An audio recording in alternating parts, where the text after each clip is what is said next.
Hello അസ്സലാമലൈക്കും എല്ലാവർക്കും Sara's വ്ലോഗ്സിലേക്ക് സ്വാഗതം.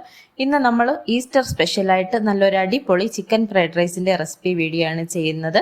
എൻ്റെ ഒരു സ്റ്റൈലിൽ ഞാൻ ചെയ്യാറുള്ള ഈ ഒരു ചിക്കൻ ഫ്രൈഡ് റൈസിൻ്റെ റെസിപ്പി വീഡിയോ നിങ്ങൾ ഫുള്ളായിട്ട് കാണുക. അപ്പോൾ നമുക്ക് വേഗം തന്നെ റെസിപ്പിയിലേക്ക് കടക്കാം. അതിന് വേണ്ടിയിട്ട് നമ്മളൊരു പോട്ടിലേക്ക് 100 ഗ്രാം നെയ്യ് ഒഴിച്ചു കൊടുക്കുന്നുണ്ട്. അതിനുശേഷം ചെറിയൊരു പീസ് പട്ട നമ്മളിതിലേക്ക് ചേർത്ത് കൊടുക്കുന്നുണ്ട്. സാധാരണ ഫ്രൈഡ് റൈസിന് ചെയ്യുന്ന റൈസിൻ്റെ പ്രിപ്പറേഷൻ അല്ല നമ്മൾ ചെയ്യുന്നത്. ഈ ഒരു രീതിയിൽ നിങ്ങളൊന്ന് ട്രൈ ചെയ്ത് നോക്കുക. അപ്പോൾ 1 കിലോ ബസ്മതി റൈസ് നല്ലതുപോലെ കഴുകി സോക്ക് ചെയ്ത് വെച്ച ബസ്മതി റൈസ് നമ്മൾ ഇതിലേക്ക് ഇട്ടിട്ട് നമുക്കൊരു 5 മിനിറ്റ് ഒരു മീഡിയം ഫ്ലെയിമിൽ നന്നായിട്ടൊന്ന് ഫ്രൈ ചെയ്തെടുക്കാം. ഫ്ലെയിം നന്നായിട്ട് ശ്രദ്ധിക്കുക. സാധാരണ ഫ്രൈഡ് റൈസ് ഉണ്ടാക്കുമ്പോൾ നമ്മൾ സാധാരണ ചോറ് വെക്കുന്നത് പോലെ വേവി ചൂറ്റിയെടുക്കുന്ന ഒരു രീതിയാണ് ചെയ്യാറുള്ളത്. അപ്പം നമ്മൾ ഇന്ന് അങ്ങനെയല്ല ചെയ്യുന്നത്. ഈ ഒരു രീതിയിൽ നിങ്ങൾ ഒരു തവണ ട്രൈ ചെയ്ത് നോക്കിയാൽ പിന്നെ നിങ്ങൾ ഇങ്ങനെ തന്നെ ഉണ്ടാക്കുകയുള്ളൂ. അപ്പോൾ നമ്മൾ ഇതിന് വേണ്ടിയിട്ട് ആവശ്യത്തിനുള്ള ഉപ്പ് കൂടി ചേർത്ത് കൊടുക്കുന്നുണ്ട്. അതുപോലെ തന്നെ 1 കപ്പ് അരിക്ക് 1.5 കപ്പ് വെള്ളം എന്ന കണക്കിന് നമ്മൾ ഈ 1 കിലോയ്ക്ക് വേണ്ട വെള്ളം പ്രത്യേകം തിളപ്പിച്ച് വെച്ചിരുന്നു. ആ തിളപ്പിച്ച വെള്ളമാണ് നമ്മൾ ഇതിലേക്ക് ചേർത്ത് കൊടുക്കുന്നത്. അപ്പോൾ അരി വറുക്കാൻ വെക്കുന്നതിന് മുമ്പ് തന്നെ വെള്ളം വെക്കാനായിട്ട് ശ്രദ്ധിക്കുക. ഇനി നമുക്കിതിനെ നല്ലതുപോലെ ഒന്ന് മിക്സ് ചെയ്തിട്ട് ഇതിനെ നമുക്കൊന്ന് അടച്ചു വെച്ച് കൊടുക്കാം. അപ്പോൾ ഒരു 5 മിനിറ്റ് കഴിയുമ്പോൾ നമുക്കതിനെ ഒന്ന് തുറന്ന് നോക്കാം. ഈ ഒരു പരുവത്തിലായിട്ടുണ്ടാകും. അപ്പോൾ നമുക്കിതിനെ നന്നായിട്ട് ഒന്നുകൂടെ ഒന്ന് മിക്സ് ചെയ്ത് കൊടുത്തതിന് ശേഷം ഫ്ലെയിം ഒന്ന് മീഡിയത്തിലേക്ക് അഡ്ജസ്റ്റ് ചെയ്ത് വെച്ചതിന് ശേഷം അടച്ചു വെച്ച് കൊടുക്കാം. ഇനി നമ്മൾ 1 കിലോ ചിക്കനാണ് എടുത്തിരിക്കുന്നത്. ചെറിയ പീസായിട്ട് കട്ട് ചെയ്തെടുത്തിട്ടുള്ള ചിക്കനാണ്. ഇതിലേക്ക് നമുക്കൊരു 2 ടീസ്പൂൺ സോയ സോസ് ചേർത്ത് കൊടുക്കാം. അതുപോലെ തന്നെ സോയ സോസിൽ ഉപ്പ് ഉണ്ടാകും ചിക്കനിന്, അതുകൊണ്ട് ആവശ്യത്തിന് ഉപ്പ് വളരെ കുറച്ച് മാത്രം ചേർക്കാനായിട്ട് ശ്രദ്ധിക്കുക. ഒരു 1/4 ടീസ്പൂൺ ഉപ്പാണ് നമ്മളിപ്പോൾ ഇതിലേക്ക് ചേർത്ത് കൊടുക്കുന്നത്. 1/4 ടീസ്പൂൺ ഉപ്പ് നമുക്കിതിലേക്ക് ചേർത്ത് കൊടുക്കാം. അതുപോലെ തന്നെ 2 ടീസ്പൂൺ കുരുമുളക് പൊടി നമ്മളിതിലേക്ക് ചേർക്കുന്നുണ്ട്. അതുപോലെ തന്നെ നമുക്കിതിലേക്ക് 4 ടീസ്പൂൺ കോൺഫ്ലവറും കൂടെ ചേർക്കേണ്ടതുണ്ട്. അപ്പോൾ വീഡിയോ ലൈക്ക് ചെയ്തിട്ടില്ലെങ്കിൽ വീഡിയോ ഒന്ന് ലൈക്ക് ചെയ്യുക. ചാനൽ സബ്സ്ക്രൈബ് ചെയ്തിട്ടില്ലാത്തവരുണ്ടെങ്കിൽ ചാനൽ ഒന്ന് സബ്സ്ക്രൈബ് ചെയ്യുക. നിങ്ങൾക്ക് എൻ്റെ വീഡിയോസ് ഇഷ്ടമാവുന്നുണ്ടെങ്കിൽ എൻ്റെ ചാനൽ ജോയിൻ ചെയ്തും താഴെ കാണുന്ന താങ്ക്സ് ഓപ്ഷൻ ഉപയോഗിച്ച് താങ്ക്സ് സ്റ്റിക്കേഴ്സ് തന്ന് എന്നെ ഒന്ന് സപ്പോർട്ട് ചെയ്യുക, ചാനലിനെ ഒന്ന് സപ്പോർട്ട് ചെയ്യുക. അപ്പോൾ നമുക്കിതിനെ നല്ലതുപോലെ ഒന്ന് മാരിനേറ്റ് ചെയ്ത് വെക്കാം. മാരിനേറ്റ് ചെയ്ത് ഒരു അരമണിക്കൂറെങ്കിലും നമുക്കിതിനെ ഒന്ന് മാറ്റി വെക്കണം. ഇനി നമുക്കിതിനൊരു സൈഡിലേക്ക് മാറ്റി വയ്ക്കാം. അപ്പോഴത്തേക്കും നമ്മളുടെ റൈസ് ഏകദേശം റെഡി ആയിട്ടുണ്ടാകും. അപ്പോൾ റൈസിലെ വെള്ളമൊക്കെ വറ്റി നല്ലതുപോലെ റൈസ് കുക്കായി വന്നിട്ടുണ്ട്. ഇനി നമുക്കിതിനെ നല്ലതുപോലെ ഒന്ന് ഇളക്കി നോക്കാം. വെള്ളത്തിൻ്റെ പാകം കറക്റ്റ് ആയതുകൊണ്ട് അരി ഒന്നിനോടൊന്നും ഒട്ടാതെ നല്ലതുപോലെ ചോറ് റെഡിയായി കിട്ടിയിട്ടുണ്ട്.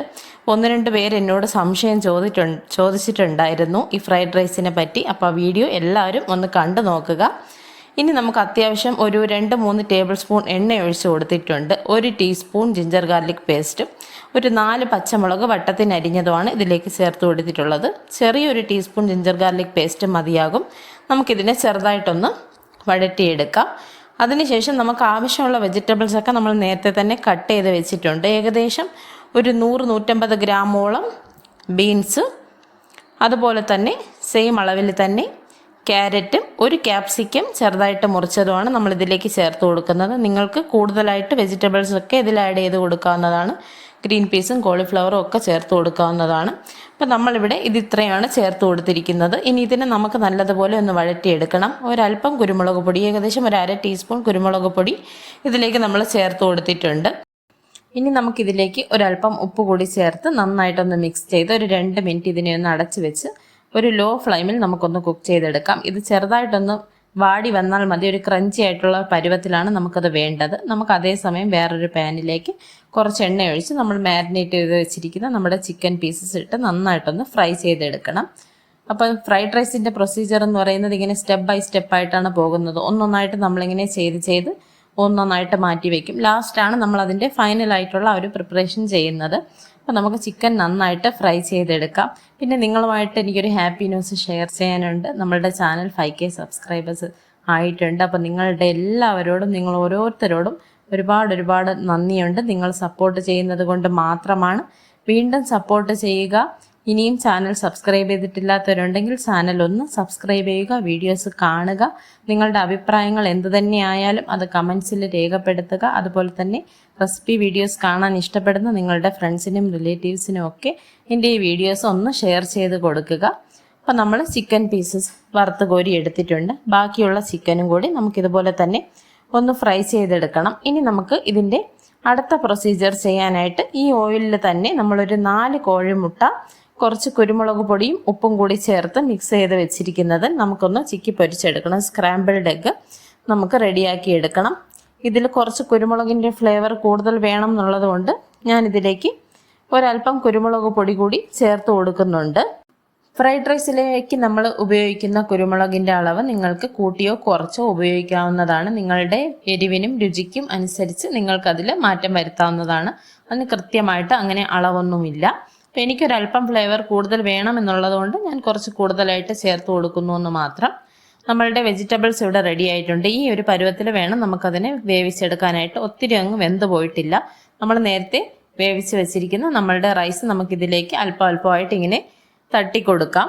മുഴുവനായിട്ട് നമ്മൾ റൈസ് ഇതിലേക്ക് ഇട്ട് നന്നായിട്ട് റൈസ് ഇതിലേക്ക് തട്ടി നിരപ്പാക്കിയതിന് ശേഷം നമുക്കിതിലേക്ക് നമ്മൾ ഫ്രൈ ചെയ്ത് വെച്ചിരിക്കുന്ന ചിക്കൻ ഇട്ട് കൊടുക്കാം. അതുപോലെ തന്നെ നമ്മൾ നേരത്തെ റെഡിയാക്കി വെച്ചിരിക്കുന്ന നമ്മളുടെ സ്ക്രാമ്പിൾഡ് എഗ്ഗ് ഇതിലേക്ക് ചേർത്ത് കൊടുക്കാം. ഇനി നമുക്കിതിനെ നല്ലതുപോലെ ഒന്ന് മിക്സ് ചെയ്തെടുക്കണം. അതായത് നമ്മുടെ ഈ ചിക്കനും മുട്ടയും വെജിറ്റബിൾസും റൈസും ഒക്കെ എല്ലാ ഭാഗത്തും ഒരുപോലെ എത്തുന്ന തരത്തിൽ നല്ലതുപോലെ തന്നെ മിക്സ് ചെയ്തെടുക്കുക. ഈ മിക്സിങ് ഫ്രൈഡ് റൈസിൻ്റെ പ്രിപ്പറേഷനിൽ വളരെ ഇമ്പോർട്ടൻ്റ് ആയിട്ടുള്ള ഒരു പാർട്ടാണ്. അത് നന്നായിട്ട് ചെയ്യുന്നതിനനുസരിച്ചാണ് ആ ഫ്രൈഡ് റൈസിൻ്റെ കറക്റ്റായിട്ടുള്ള ഒരു ടെക്സ്ചറും അതിൻ്റെ ആ ഒരു അതിൻ്റെ കറക്റ്റായിട്ടുള്ള ഒരു ഫിനിഷിങ് അതിന് കിട്ടുന്നത് ഈ ഒരു മിക്സിങ് ചെയ്യുന്നതിലാണ്. ഇതിനു വേണ്ടി ഞാൻ ഒരല്പം കുരുമുളക് കൂടി ചേർത്ത് കൊടുക്കുന്നുണ്ട്. അതുപോലെ തന്നെ 1 ടീസ്പൂൺ സോയ സോസും കൂടി ഞാൻ ഇതിലേക്ക് ചേർത്ത് കൊടുക്കുന്നുണ്ട്. ആ ഒരു ഫിനിഷിംഗ് ആയിട്ടുള്ള അതിൻ്റെ ഒരു കളറും ആ ഒരു ടേസ്റ്റും ഒക്കെ കിട്ടുന്നതിന് വേണ്ടിയിട്ടാണ് ഫൈനലായിട്ട് ഇങ്ങനെ ഒന്ന് ചെയ്ത് കൊടുക്കുന്നത്. അതിനുശേഷം നമുക്കിതിനെ നല്ലതുപോലെ ഒന്നുകൂടെ മിക്സ് ചെയ്തെടുക്കാം. മിക്സ് ചെയ്തെടുക്കുന്നതാണ് ഇതിലേറ്റവും നല്ലൊരു നമ്മൾ ശ്രദ്ധിച്ച് ചെയ്യേണ്ട ഒരു കാര്യം. അപ്പം നല്ലതുപോലെ തന്നെ കുറച്ച് സമയമെടുത്ത് സാവകാശം എല്ലാ ഭാഗവും നന്നായിട്ട് മിക്സ് ആവുന്നത് പോലെ നമുക്കിതിനെ ഇതുപോലെ മിക്സായി ഇതിപ്പോൾ പെർഫെക്റ്റ് ആയിട്ട് മിക്സായിട്ട് വന്നിട്ടുണ്ട്. എല്ലാ ഭാഗവും ഒരുപോലെ മിക്സായിട്ട് വന്നിട്ടുണ്ട്. അപ്പം നമ്മളുടെ ഫ്രൈഡ് റൈസ് ഇവിടെ റെഡി ആയി കഴിഞ്ഞു. നമ്മളിതിനെ ചില്ലി ചിക്കൻ്റെ കൂടെയാണ് സെർവ് ചെയ്യുന്നത്. നമ്മൾ ചില്ലി ബീഫിൻ്റെ റെസിപ്പി വീഡിയോ നേരത്തെ അപ്ലോഡ് ചെയ്തിട്ടുണ്ട്. സെയിം പ്രിപ്പറേഷനിലാണ് നമ്മൾ ചിക്കൻ ചെയ്തിട്ടുള്ളത്. ലിങ്ക് ഞാൻ ഡിസ്ക്രിപ്ഷൻ ബോക്സിൽ കൊടുക്കുന്നുണ്ട്. അപ്പോൾ നിങ്ങൾക്ക് എൻ്റെ ഈ വീഡിയോ ഇഷ്ടമായിട്ടുണ്ടെങ്കിൽ നിങ്ങൾ എൻ്റെ ചാനൽ ഒന്ന് സബ്സ്ക്രൈബ് ചെയ്യുക, വീഡിയോയ്ക്ക് ലൈക്ക് ചെയ്യുക, കമൻറ്റ് ചെയ്യുക, ഷെയർ ചെയ്യുക. വീണ്ടും പുതിയൊരു വീഡിയോയുമായിട്ട് കാണുന്നതുവരേക്കും ബൈ. അസ്സലാമു അലൈക്കും.